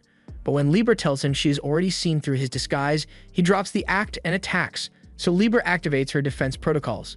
While that's happening, Ares is sitting at the edge of the city, and because this place was founded by one of the heroes who betrayed Lufus, Ares would love to burn it all to the ground, but he knows Lufus wouldn't want that, so he decides to take a walk to cool off.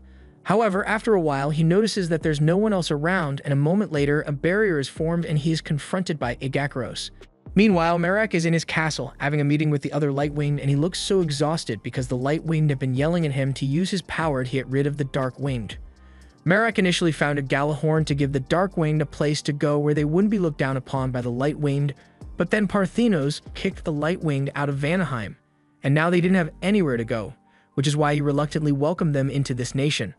But even though this wasn't their land to begin with, they kept insisting on receiving special privileges and persecuting the Dark-Winged. He has tried handling this diplomatically, but no matter how many times he tries to convince them to just coexist with the Dark-Winged, the White-Winged keep trying to get him to kick them out. Merak has no idea how to solve this problem, and he doesn't think he is fit to be the king of this nation because he is nowhere near as good a ruler as Lufus was. He was born with everything he needed for success practically handed to him, but Lufus had to fight and struggle to become such a great person, so compared to her, he thinks of himself as an incompetent fool. Meanwhile, Lufus is outside the White-Winged section, and she knows that the quickest way to solve the conflict is to convince Merak to take action, but she has no idea how she's going to get in contact with him. Elsewhere in the nation, Libra is engaged in battle against Jupiter, so she transforms her arm into a cannon and launches a blast at him. But before he'd be hit, Jupiter jumps out of the way. Libra tries shooting him with her gun after that, but he protects himself with a shield of wind and then goes in for a counterattack, slicing clean through Libra's gun.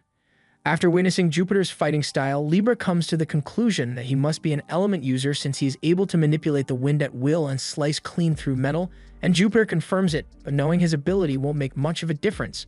At the same time, Agacaros is still trying to convince Ares to join the demon army with him so they can destroy the heroes, but Ares turns him down. He understands that Agacaros is doing this to get revenge for Lufus, but he tells him that there's no need to continue on that path because Lufus has returned. As soon as Agacaros hears that Lufus is back, he freezes because he can hardly believe it, but it would make sense that Lufus was the one who defeated Mars, so it's not impossible. Ares tells Agacaros that it's time for him to come back to Lufus' side and serve her once more, but while Agacaros still remains loyal to Lufus, he says he can't return to her side yet, because if he doesn't eliminate her enemies first, then they will eventually turn on her once more.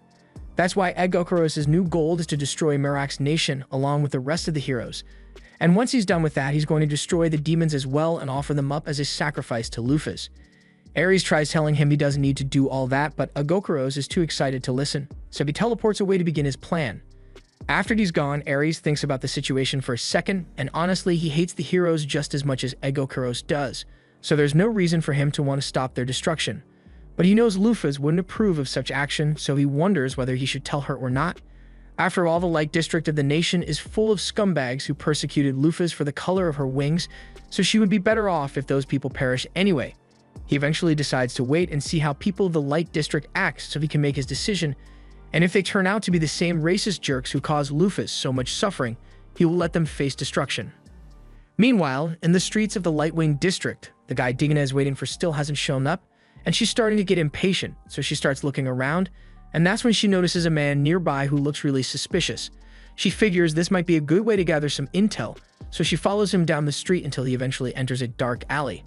It turns out that he's one of the Lightwinged who were trying to convince Merak to get rid of the Darkwinged, and he tells his comrades that Merak refuses to side with them, so they are going to have to take matters into their own hands and get rid of those filthy Darkwinged, even if it means getting their hands dirty. He also informs everyone that he was told the Darkwinged are preparing for war, and when they ask how he knows this, he tells them a man named Jupiter told him, and he would never lie to them, so it must be true. The others ask where Jupiter is now, but the man says he doesn't know because Jupiter was supposed to meet with him today, but he apparently never showed up.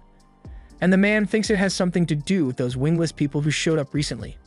Dina has been eavesdropping this entire time, and from what she heard, it sounds like this nation is on the verge of a civil war, and she's willing to bet that the Jupiter they referred to is the one fanning the flames. She has no idea why he chose to skip meeting with the Lightwing today, but at least now she has some good intel to share with Lufas. Back with Libra, she is still engaged in battle against Jupiter, and no matter how much wind he uses, he isn't able to budge Libra's solid frame whatsoever. The only reason he has been holding out so far is because he is fast enough to dodge all of Libra's shots, but she's been analyzing his attack pattern this entire time, and once she's done with her calculations, it's going to be a lot harder for him to dodge, so he needs to think of something quickly. He realizes there's no way he can beat Libra right now, so he creates a massive gust of wind to kick up dust and obscure her vision so he can escape. Libra tries to stop him by blowing the dust away, but by then it was already too late, and Jupiter was long gone. Later that day, everyone meets back up to discuss what they've learnt, and Dina informs Lufas that the Lightwinged are currently preparing themselves for war against the Darkwinged, although they were likely incited into doing so by a man named Jupiter. Libra then speaks up to inform Lufas that she engaged in battle with one of the 7 demon luminaries whose name was Jupiter, but despite her best efforts, he managed to get away. Lufas is surprised to hear that there was a demon trying to destroy this city when it would likely fall apart on its own, but since Jupiter is likely to come back, Libra requests that Lufas alchemize some homing bullets and missiles for her since she's currently running low on ammo. Lufas agrees to make some ammunition later, but before that, she turns to Ares and asks him if anything happened on his end. Ares still hasn't decided whether he should let the Heaven Wing be destroyed or not, so for now he lies and tells Lufas that nothing noteworthy happened to him. Lufas takes his word for it, so she then proceeds to tell everyone what she observed in the Dark District. The people there have endless hatred for those from the Light District, and it's very likely that a civil war will break out soon, but in other news, the Dark Wing seems to have erected a statue of Lufas in their temple and worship her. After hearing this, the others fully approve of the Dark District, and Libra even suggests they should join the Dark Wing's side during the Civil War, but Lufas tells her she doesn't plan on taking a side at all.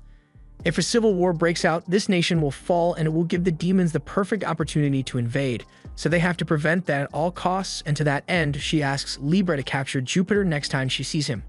Libra asks if they mean she's barred from killing Jupiter, so Lufas tells her they need him alive so they can force him to testify in front of all the Heaven Winged. However, Libra's safety is still Lufas' top concern, so she asks her to be careful about how she confronts Jupiter next time. Later that night, Lufas is busy alchemizing some more ammunition for Libra, and she wonders how things ended up like this. She initially only came here because she wanted to meet with Merak and find out whether he's a player or not, but now she's stuck trying to stop a civil war. Meanwhile, out in the forest, Jupiter is throwing a temper tantrum because with Libra around, he can't risk getting close to the city anymore.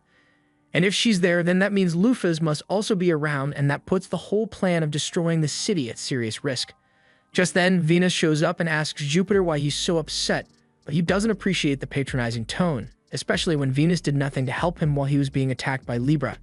However, Venus says she had been waiting at their scheduled meeting point the entire time, but he never showed up, and that's not her fault. Jupiter asks why she led Lufus to the center of the city in the first place, but Venus tells him she's nowhere near strong enough to stop Lufus, so there was nothing she could do to prevent her from entering the city. Jupiter can't argue with that logic, but he is still really upset because the plan was to invite the Heaven Winged into starting a civil war and destroying themselves so the demons could swoop in and destroy Merak, but with Libra on the lookout for him now, Jupiter can't get anywhere near the city without her finding him. Venus says she feels a little guilty about not assisting him earlier, but that's why she's offering to help him out now. She says she can keep Libra busy for him so he can carry out his plan, but she can only manage around 20 minutes, so he's going to have to work quickly. Meanwhile, back in the city, Lufus has just finished alchemizing the ammunition Libra requested, so she calls her in so she can take what she needs, but she wasn't expecting Libra to lift her skirt over the ammo, and somehow it all just fits in there. But Lufus has no idea how. Libra thanks Lufus for the ammo and promises that the next time she sees Jupiter, he won't escape her.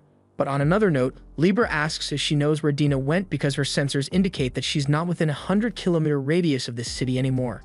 Lufus tells Libra she doesn't need to worry about that because Dina is simply able to use teleportation magic to go wherever she wants, so she should be back any moment now. However, Libra has a few questions about that because she wonders if the teleportation magic Lufus is referring to is X-Gate. As far as Libra knows, there are no other spells in this world that allow teleportation aside from the X-Gate spell, and when Lufus tries to put some serious thought into it, her head starts hurting.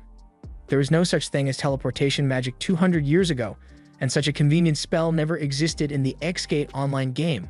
In fact, in the game, X-Gate was just a term used as part of the setting, so no one could actually learn the spell, but if Dina was able to learn a spell like that and use it at will, what does that make her?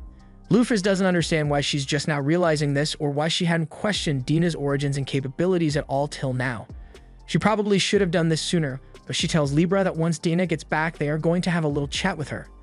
A little while later, Dina gets back to the inn, but to her surprise, the room is completely dark and she is suddenly pulled into a chair with a spotlight in her face so she can be interrogated.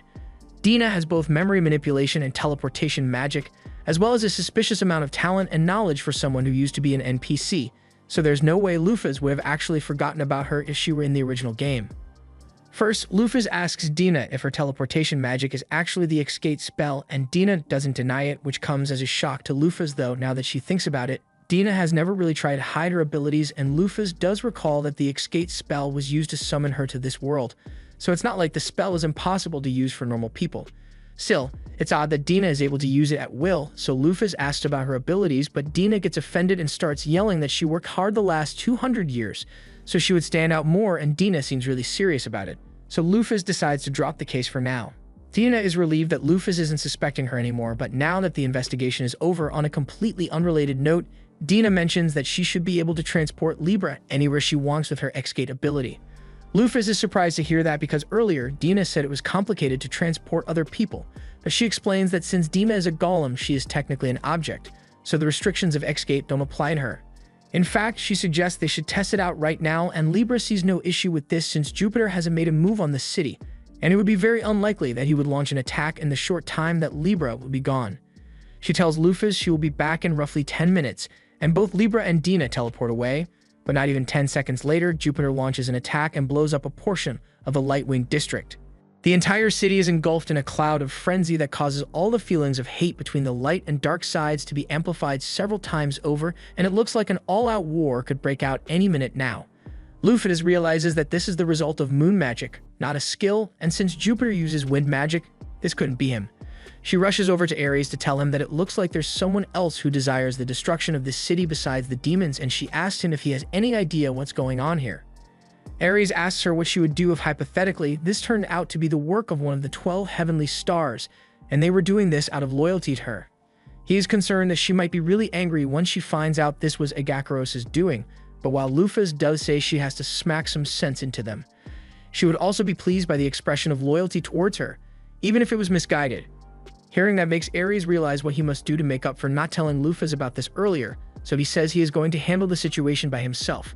However, if Agacaros really is the one behind all this, Lufus knows that Ares stands no chance against him, so he might be getting himself into some serious danger. Meanwhile, at the center of the city, Agacaros is hard at work spreading his negative energy throughout the city so the Heaven Winged will destroy themselves, and it looks like it's working really well because most of the city is already on fire.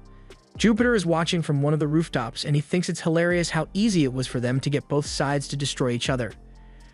And once the Heaven Winged have crushed themselves, this nation is bound to fall, so there's nothing left for him to do here. He plans to leave before the 10 minutes Venus bought him are up because he doesn't want to risk running into Libra out here, but to his dismay, she shows up right behind him a second later. Jupiter doesn't understand how Libra could be back so soon when Venus promises him she would keep her busy for at least 10 minutes, but as it stands, his chances of escaping are very slim. Libra has already analyzed all his attack and evasion patterns, so she tells him that his chances of victory against her are less than 1%, but if he surrenders himself, she will be sure to spare them. Jupiter refuses to surrender, so he dashes past her trying to escape, but she has already seen him use this maneuver before, so she's able to shoot him in the back before he could flee. His reaction time is now reduced by 20% because of the pain, and Libra has a bunch of homing missiles in stock thanks to Lufas, so there's no way he can avoid them. As the homing missiles approach, Jupiter creates a wind barrier around himself as his shield, but Libra already expected this as well. So she punches through the barrier and sends Jupiter crashing into the ground. He can't believe that even though her attack barely grazed him, it was enough to do so much damage to him. And with Libra predicting all his moves, fighting her more would be way too risky, which is why he decides to hide his presence by using wind magic to silence the area around him so she can't track him down. However, a moment later, Libra reaches through and grabs him by the neck, telling him it's pointless to silence high surroundings because she will be able to track him down regardless. Jupiter is really starting to panic now, but he comes up with the idea to hit her palms with wind magic, and that was enough to loosen Libra's grip, so he takes the opportunity to run away as fast as he can. Meanwhile, Ares has just arrived at the center of the city to confront Aegokaros. Aegokaros assumes correctly that Ares is here to try and stop him, but he refuses to undo his berserk spell until the city has been reduced to nothing but rubble. And quite frankly, he doesn't think Ares has what it takes to stop him by force in the first place, but Ares isn't backing down. They both unleash their energy, and as Aegokaros launches a laser at Ares, Ares counters with a flame fist and then creates a wall of fire to defend himself from the subsequent attacks. He knows he is at a disadvantage against Aegokaros' moveset, but he refuses to give up, and when he sees an opening, he launches himself forward and blasts straight through Aegokaros' chest. However, it turns out that was actually a duplicate, and the real Aegokaros has been above this whole time, charging up a spirit bomb, and he sends it straight towards Ares to kill him. But at the last second, Lufas steps in and blocks the blast. She yells at Aegokaros and calls him a fool because he just tried to genuinely kill Ares just now. But Aegokaros is barely paying attention to what she is saying because once he realized that the woman in front of him really is Lufas, tears well up in his eyes because he is unbelievably happy to see her again. Lufas was initially planning to give him a good punch when she got here, but now she doesn't feel like that would be warranted anymore. She can tell he was extremely worried about her, and she can understand why he'd want to exact revenge on the Heaven Winged, but she tells him she has no intention of harming Merak or any of the Heaven Winged, so she asks him if he would be willing to undo his berserk spell. Aegokaros nods in agreement without a second thought, and Lufas is glad to see that he is being so cooperative, so she tells him she is willing to overlook all the trouble he has caused. She tells him that from now on he is to assist her instead of the demons, and Aegokaros is more than happy to comply, so he turns into his human form and swears his loyalty to Lufas once more. He then undoes his berserk spell as Lufas requested and then slips into her shadow, but while Lufas assumes this will put a stop to the civil war, Aegokaros tells her that won't be the case at all. All his spell did was amplify existing emotions, so even without it, the light and dark sides still hate each other and will likely kill each other anyway. Lufas realizes this is worse than she thought it would be, but all of a sudden, Dina shows up, and she says she has a way for them to stop the war before it happens. Lufas is glad to see that Dina is back, but Aegokaros looks confused because he doesn't feel like he knows Dina, but for some reason he recalls her being part of the background 200 years ago. Meanwhile, Jupiter is still running for his life because he doesn't want to be caught by Dina, but no matter where he goes, she always manages to find him, and he's pretty sure she's intentionally trying to scare him now. She keeps telling him that his best option is to surrender because at this location, there are no civilians nearby, so she can activate Braxium at will if she wants to. She gives him 10 seconds to make his decision before she attacks, and Jupiter has completely lost all will to fight, so he begs for forgiveness and surrenders. As for the Heaven Winged, both the light and dark sides have gathered out in the town square, and it looks like war is about to break out any minute now. But before that could happen, Merak shows up and starts urging the people to lay down their weapons because fighting like this is exactly what the demons would want. Lufas is glad she finally gets to see Merak, but she is shocked to find out that one of his wings is gone, so she asks Dina what happened to him. Dina explains that this is one of the effects of the curse of the Demon King, and along with sealing away half of the power of the heroes, it also took away one body part, which is also the reason Migris could no longer walk. Lufus thinks it's a terrible fate since Heaven Winged build their whole identities around flight, but Merak will never be able to fly again. Dina doesn't think Merak's speech is doing much to convince the Heaven Winged, but Lufus says his presence actually means a lot because if he weren't here, the war wouldn't have broken out by now, but with that said, he won't be able to calm both sides down on his own. Just then, Libra arrives with Jupiter in Tau, and she tells Heaven Winged that they can do whatever they want with Jupiter now. However, that doesn't give them much information to work with, so Dina heads down to give the people the full story. She tells them that the man before them right now is known as Jupiter, and he is one of the 7 luminaries of the Demon King. The Light Wing probably recognized his face since he spoke with them personally multiple times, and while Dina is sure they must all want to destroy each other really badly right now, she asks them to stop and think about who stands to gain the most out of the destruction of this nation, and now that the people think about it, they realize that this was all the work of the demons in the first place, and their anger is turned towards Jupiter. Meanwhile, as Jupiter lies on the ground, he looks up at Dina, and as he sees her smiling at him, he realizes that she looks exactly like Venus, and it all makes sense to him now. It's no wonder she let Libra return earlier than expected because she had planned to take him out from the very beginning. Jupiter refuses to accept such betrayal from someone he thought was a comrade, so he breaks free from his binds and charges at her to get his revenge. But before he could do so, he's impaled through the chest by Dina. He tries to tell Libra to wait because the woman in front of him is actually one of the luminaries, but Libra doesn't want to hear a word he has to say, so she slices his head off with one clean strike. Dina then tells the crowd that it looks like the problem has officially been resolved, and the people are left speechless because while they were angry at Jupiter, they weren't expecting to see him get decapitated in such a brutal manner. Lufus understands why they would be at a loss for words, but speaking of words, she wonders what Jupiter was trying to say about Dina before Libra decapitated him. A little while later, once the crowd disperses, Merak meets with Libra to thank her for her help in capturing Jupiter, and he asks her to accompany him back to the castle so he can properly thank her. But Dina refuses because the only one she will accept orders from is her master, and just then, Merak notices Lufus standing behind him, so he assumes she must be the one that Libra was talking about. He asks her to accompany him to his castle, and Lufus agrees, so they all head to a private room, and once they are alone, Lufus takes off her disguise. Merak is both happy to see Lufus again and crestfallen at the same time, because he regrets what happened in the past, and the fact that he's bringing up the past tells Lufus that he isn't a player like she had hoped. He is someone who has lived in this world since the very beginning, and honestly, he seems like kind of a mess right now.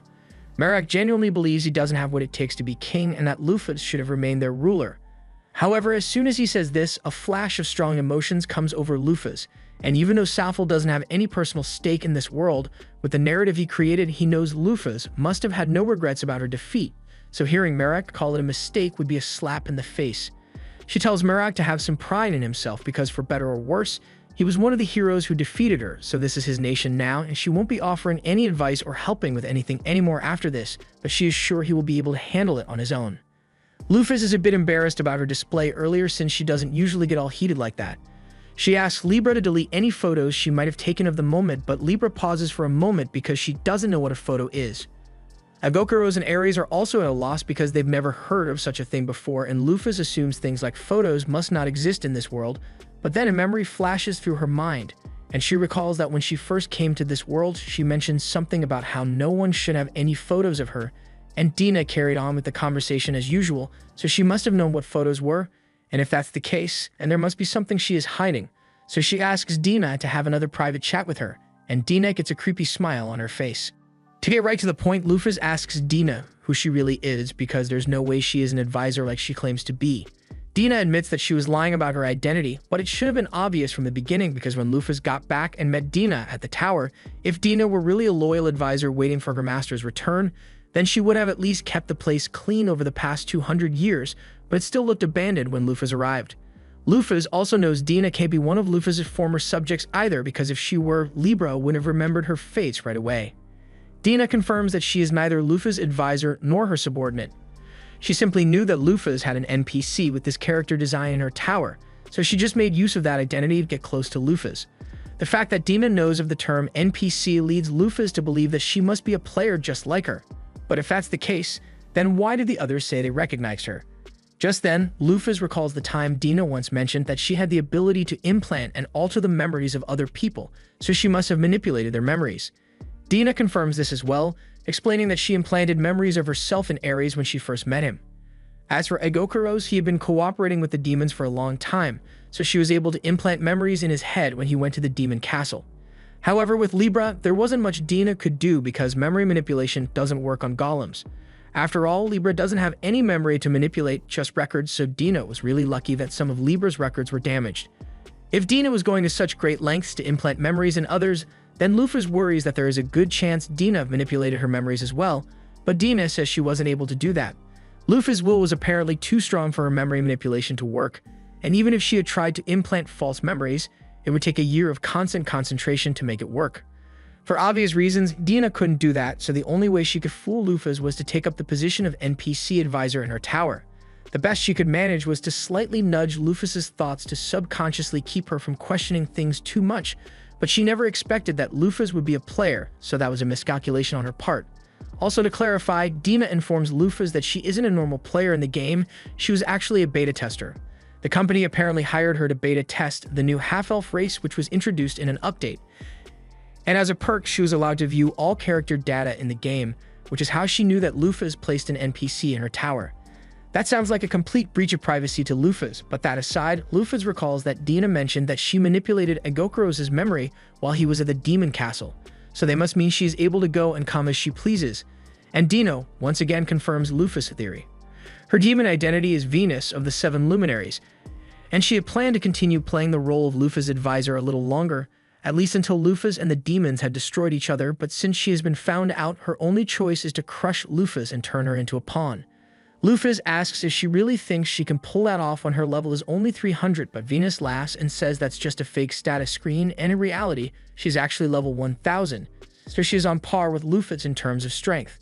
She flies into the air and creates a barrier around Luffy to prevent anyone else from interfering with her battle, and then she fires a laser down at Luffy. Luffy has managed to block the blast and remain completely unscathed, so Venus decides to kick things up a notch and rips off Gilgamesh's noble phantasm. Hundreds of blades are sent flying at Luffy, and at first, Luffy is worried, but the DPS of this attack is actually really low, so she's able to blow away all the blades and then creates a few of her own to return the favor. However, before the swords could get to Venus, she opens a portal and sends them right back to Luffy, so Luffy is forced to fly into the air to avoid getting hit.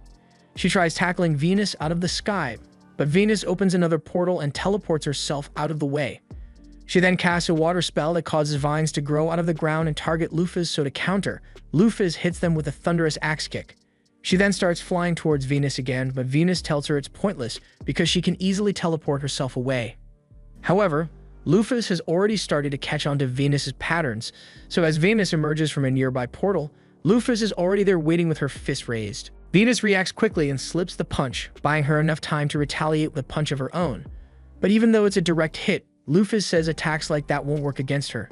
Venus may be strong, but her class is still a backline mage, so her melee attack stats are no match for Luffy's HP.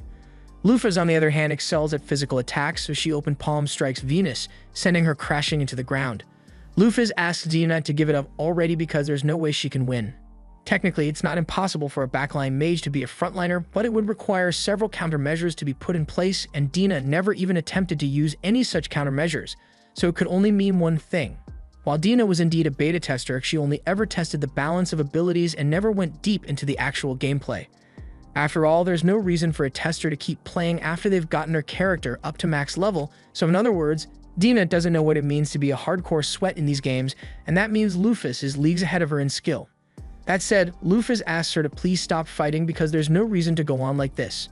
Dina asks if this means Luffy is willing to forgive her despite all the deception, and while it's true that Dina deceived Luffy, she has also been of great help on their journey, so Luffy doesn't plan to hold a grudge over that, but she'd still like an explanation as to why Dina chose such a roundabout method if her goal was ultimately to destroy the demons. Dina remains silent for a moment, and when she finally speaks up, she tells Luffy she hasn't lost yet. She still has one technique up her sleeve, and the only way she will admit defeat is if Luffy can somehow survive this next attack. Dina then rips off Pain's move, summoning a giant meteor aimed right at Luffy, and then she teleports herself outside the impact radius to leave Luffy to deal with it alone. Luffy could probably just fly away to avoid getting hit, but with the size of that thing, it would definitely destroy Galahorn on impact as well, so she has no choice but to face it head-on. She flies straight up at the meteor, and despite the crazy situation, Luphys feels no fear because she knows she can pull this off. She activates her Iron Kick skill, and to make sure she completely shatters the meteor, she adds a weak point strike and puts all of her power into it, practically disintegrating it in an instant. From the perspective of the Heaven-Winged and Gjallarhorn, it probably looked like nothing more than an extravagant fireworks display, and with the crisis averted, Luphys approaches Dina and asks her if she wishes to keep fighting, but Dina admits defeat because if her strongest spell can't damage Luphys, then there's no way she can win. Luphys asks if she's ready to explain why she did all this, and Dina agrees to talk, so she starts explaining that she was a beta tester who came to this world right after Luphys was sealed. She was occupying the avatar of the character she used to play, and at the time, there were still plenty of strong characters around. There were large numbers of people over level 500, but level 1000s were limited, and all information about players who weren't written about in the novels were completely gone. That's what led Dina to realize that this isn't the world of the game after all, it's the world of the game's published novels. Hearing this comes as a shock to Luphys because she never even considered that possibility till now. The game had a novel system which incorporated players' actions into stories for an official history of the world. This is bad because there weren't many people who actually made it into the novel in the first place. After all, the player count overwhelmingly exceeded the number of authors available, and there were also players who didn't want to be in the novels at all. Though, if this world really is based on the events of the novel, then Luphys wonders why a beta tester like Dina is present in the first place. Dina explains that she has already searched all over, and she was unable to find anyone who was in the same situation as her. All the characters of her friends had been residents of this world from the very beginning, so she figured she was the only player who was brought here from the other world. Luphys tells her that there could still be a chance that there were others like her and she just didn't realize it. And Dina admits that it's possible she might have missed something, but by now it's way too late because most of the people from back then are long dead now. It should have been obvious from the start, but if all high-level players from the game had been present in this world, then there's no way the demons would have been able to push humanity this far back. Dina was incredibly frustrated because not only had she been separated from her friends, but she was also left alone in this world that was on the brink of destruction. She wasn't strong enough to defeat the Demon King on her own, so it was the best she could do to infiltrate the demon upper ranks to delay the conquest from within. That's why when Luphys returned, she planned to trick her into confronting the Demon King to get rid of him once and for all. This all sounds very convincing, but for some reason, Luphys gets the feeling that there's something wrong with Dina's explanation, and for some reason, Luphys can't quite put her finger on what's wrong. Dina asks her if she has any other questions she would like answers to, but the only thing Luphys really wants to know is whether Dina is an emergency or not.